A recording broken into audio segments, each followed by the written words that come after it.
विरोधी पक्ष नेता तथा विधायक विजय वडेट्टीवार ने सरकार द्वारा निकाले गए अध्यादेश पर सरकार को आड़े हाथों लेते हुए ओबीसी वर्ग के साथ अन्याय किए जाने की बात कही। तो आइए सुनते हैं विरोधी पक्ष नेता तथा विधायक विजय वडेट्टीवार ने इस संदर्भ में और क्या कहा इस खबर में।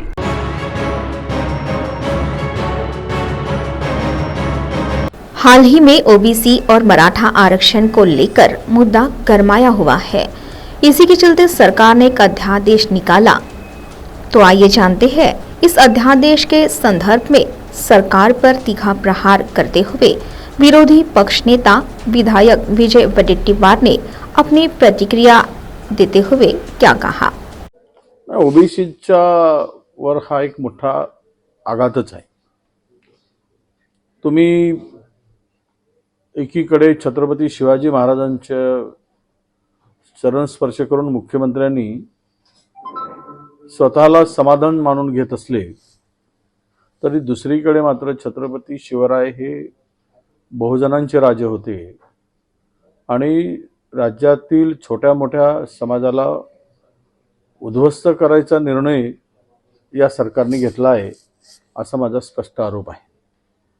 मुळात मराठा समाजाला आरक्षण देण्यासंदर्भात कोणाचंच दुमत नव्हतं, परंतु ते ओबीसी मधून नको अशी भूमिका वारंवार आम्ही मांडली आणि सरकारने सुद्धा त्या भूमिकेवर ठाम होते। परंतु कालचा अध्यादेश मात्र सगळे सोयऱ्यासह हा जो काही निर्णय झाला, किमान 1.5 कोटी ओबीसी मध्ये ही संख्या आता वाढणार आहे। आरक्षणाची मर्यादा आता 50% आहे आणि ओबीसीला मिळणारं आरक्षण हे विजयंतीसह 27% आहे आणि यामध्ये जर 1.5 कोटीचा जर भाव 1.5 कोटीचा लोकांचा पुन्हा ओबीसी मध्ये प्रवेश झाला किंवा त्यांना सामावून घेतला तर मात्र छोटे मोठे समाज हे राजकारणातून पूर्णतः बाद होतील।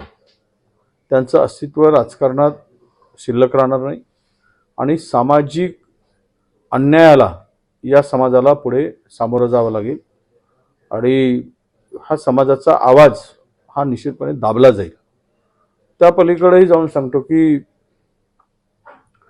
एक तर नोकरीच्या संदर्भात सुद्धा या समाजाचं स्थान आता ओबीसीचं नगण्य असणार आहे। हे येणाऱ्या काळामध्ये दिसेल।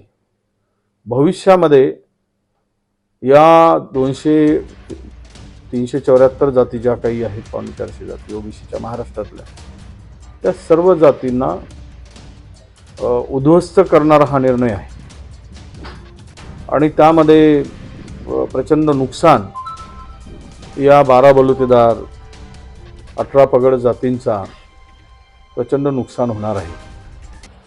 यांना मुळापासूनच उद्ध्वस्त करण्यासाठी घेतलेला हा निर्णय आहे आणि मराठ्याचा नेता मसीहा म्हणून घेण्यासाठी जर मुख्यमंत्र्यांनी हा निर्णय घेतला असेल तर राज्यातील ओबीसीचे जे काही मंत्री आहेत त्यांची भूमिका काय। उपमुख्यमंत्री देवेंद्र फडणवीसांनी भूमिका मांडताना ते म्हटले की पूर्वीपासून ज्या नोंदी होत्या मिळण्यासाठी विलंब होत होता, त्यासाठी आम्ही आता ते विलंब आम्ही जे काही अडथळे होते ते दूर केले, पण ते मुळात त्याची प्रक्रिया आम्ही सोपी केली। पण आपल्याला एक सांगतो की व्हॅलिडिटीसाठी जे 11 दाखले दिले जात होते त्याऐवजी आता 29 दाखल्यांचा समावेश त्यामध्ये, म्हणजे इतकी सोपी आणि पद्धत केली की आता या सगळ्यांना सहज व्हॅलिडिटी एकदा मिळाली की कोर्टामध्ये सुद्धा चॅलेंज होणार नाही। म्हणजे ओबीसींच्या या सर्व जातींना अजूनही व्हॅलिडिटी किंवा कास्ट सर्टिफिकेट काढताना चक्रा मारावे लागतात, वर्ष त्यांना फिरावं लागतं, नोकरीची संधी कधी काळी त्यांना दौडावी लागतं, म्हणजे घालवावी लागतं आणि घालवली जाते। अशा स्थितीमध्ये यांना व्हॅलिडिटीसह प्रमाणपत्र देणं म्हणजेच आता नोकऱ्या असतील, राजकीय क्षेत्रामध्ये असेल, या लोकांच्या प्रवेशामुळे 50% मध्येच समावेश केल्यामुळे आता हे प्रचंड मोठा संकट या सगळ्या ओबीसीवर आहे। परंतु मला हे कळत नाही की तुम्ही 50%च्या वर आरक्षण मर्यादा वाढवून का देत नाही। तुम्ही यामध्ये ओबीसी मध्येच घालून का देता। आणि तुम्हाला निवडणुकीच्या तोंडावर स्वतःचा राजकीय फायदा करून घेण्यासाठी ओबीसी समाजाला बळी का देत आहे? ते टिकणार नाही. पण आताही ओबीसीचं नुकसान झालं, उद्या होणाऱ्या निर्णयानंतर या मराठा समाजाचंही नुकसान होणार आहे.